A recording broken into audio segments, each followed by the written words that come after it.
Okay, here's an underside view of the Allen 10-wheeler that I'm building. An unusual view that you don't often see, but I got it in the Bridgeport so I could drill and tap some holes. These 1/4-20 screws here on each side, those are what attaches the cylinders to the frame. And then on the other side, the saddle attaches to the cylinder, and also there's a frame brace that attaches to 2 holes on the frame as well. On the bottom of the saddle, this is the swivel plate that the front truck pivots off of.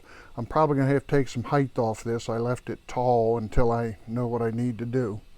You see the hole in the saddle, that goes all the way through, and that is supporting the axle pump. Over here, crosshead guides, piston rod.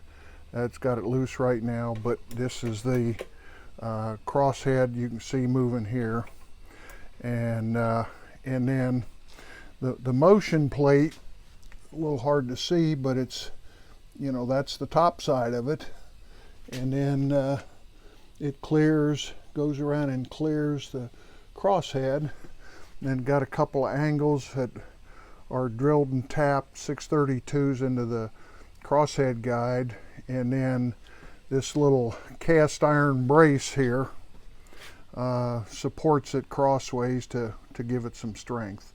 Probably gonna have to take that off in order to fit the front driver into the axle box. But when I was holding this thing, you can see I got a spreader jack to hold the width on the frame, and that's before I drilled all the necessary holes that I did when I was on the bottom side. So anyway, it just kind of gives you an idea of what the bottom side of the frame looks like, attaching the different components to it. So about to come off there, and then I'll go ahead and put the axle and wheel assemblies in, and then the suspension and brakes next. So, and then I'll work on the rest of the valve gear. So that's kind of a summary right now. Thanks.